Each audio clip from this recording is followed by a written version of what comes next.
الحمدللہ، اللہ کا لاکھ لاکھ شکر ہے کہ جس نے اپنی یاد کی توفیق اور موقع فراہم کیا۔ لاکھوں اور کروڑوں درود حضرت محمد مصطفیٰ احمد مجتبیٰ حبیب کبریاء امام الانبیاء خاتم النبیین صلی اللہ علیہ وآلہ وسلم کی ذات پر کہ جن کے طفیل مالک الملک نے یہ مہربانی فرمائی۔ آج ہم بات کریں گے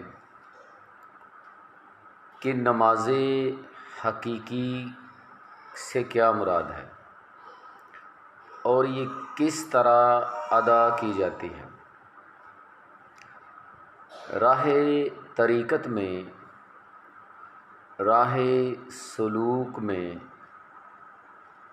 نماز حقیقی سے کیا مراد لی جاتی ہے اور اس کو ادا کرنے کے کون کون سے لوازمات ہیں، آج ہم اس پر بات کریں گے۔ اس ضمن میں جب ہم بات کرتے ہیں تو اس کے لیے سب سے پہلی صورت جو ہے وہ یہ ہے کہ اس راستے کا مسافر جو ہے وہ زبان سے اقرار کرے اللہ کی وحدانیت کا اور رسول کریم صلی اللہ علیہ وآلہ وسلم کی رسالت کا اپنی زبان سے اقرار کرے۔ پھر جو ظاہری نماز ہے، شریعت کی نماز جو ہے، اس کی پابندی کرے، اس کا اہتمام پورے خشوع و خضوع کے ساتھ کرے اور اپنے خیالات کو، اپنی سوچوں کو ایک مرکز پر اکٹھا کر کے رب سے لو لگائے،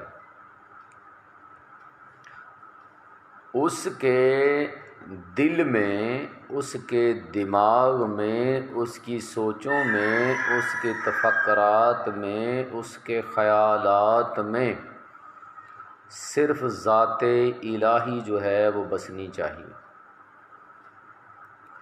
رسول اللہ صلی اللہ علیہ وآلہ وسلم سے محبت اور اللہ کی وحدانیت کا اقرار زبان سے کرے اور زبانی جو شریعت کی نماز ہے اس کو بھی اپنی زبان سے ادا کرے۔ یہ ہے اس کی پہلی صورت۔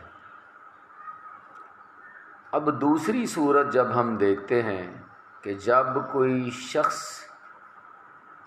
اللہ کی وحدانیت اور رسول اللہ صلی اللہ علیہ وآلہ وسلم کی رسالت کا اقرار زبان سے کر لیتا ہے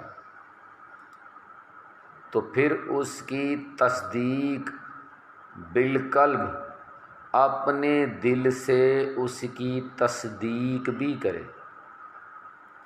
اس کے دل میں سوائے نبی کریم صلی اللہ علیہ وآلہ وسلم کی محبت کے اور اللہ کی توحید کے کچھ بھی نہیں ہونا چاہیے۔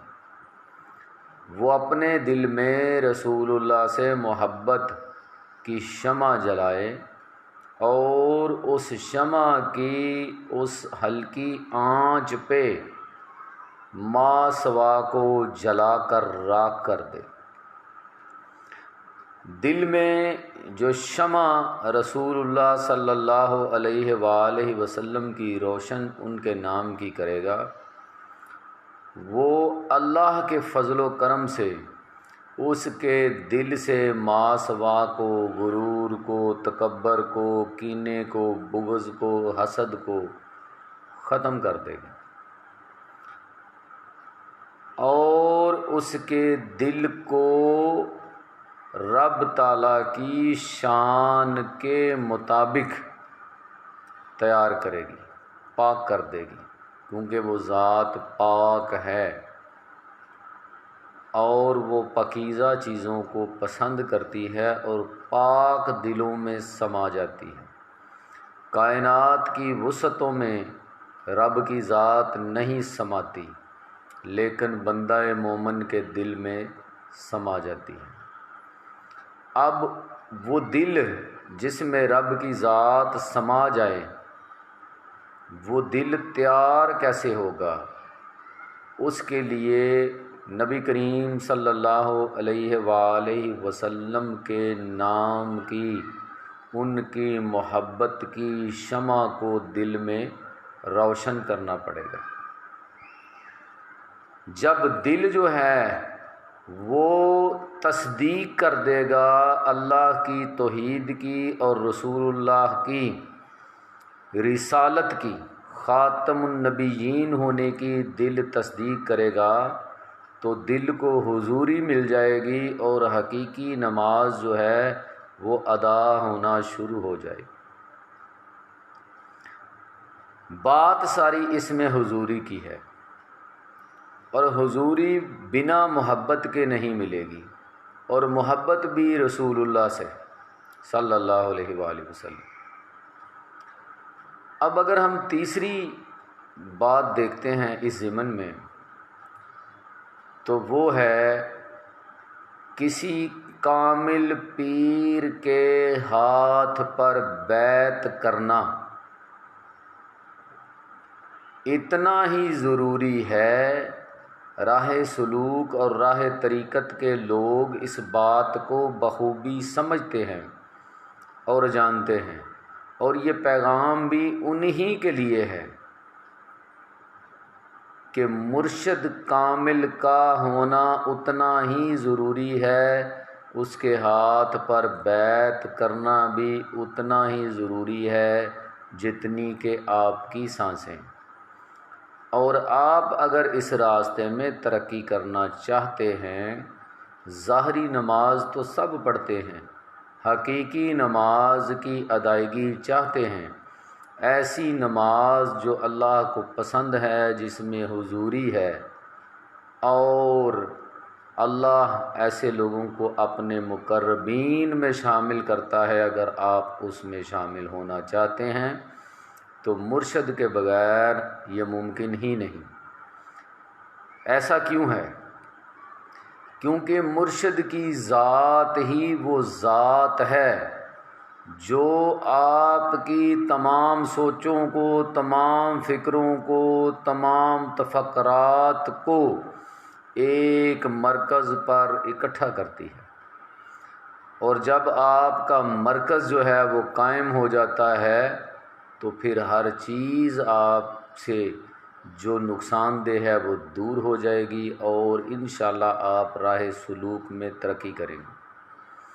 اب مرشد کی ذات آپ کو تمام احکامات شریعت و طریقت سکھاتی ہے، اس کو بجا لانے کی تلقین کرتی ہے، اور پھر مرشد کی ذات وہ راستہ ہے، وہ زینہ ہے، وہ کڑی ہے جو آپ کو رسول اللہ صلی اللہ علیہ وآلہ وسلم کے قدموں تک پہنچاتی ہے، اور جب آپ وہاں تک پہنچ جاتے ہیں تو آپ کی منزل جو ہے وہ قریب ہو جاتی ہے، کیونکہ پھر رسول اللہ آپ کو اللہ کے حضور پیش کر دیں گے، اور آپ جو ہیں اللہ کے مقربین میں شامل ہو جائیں گے۔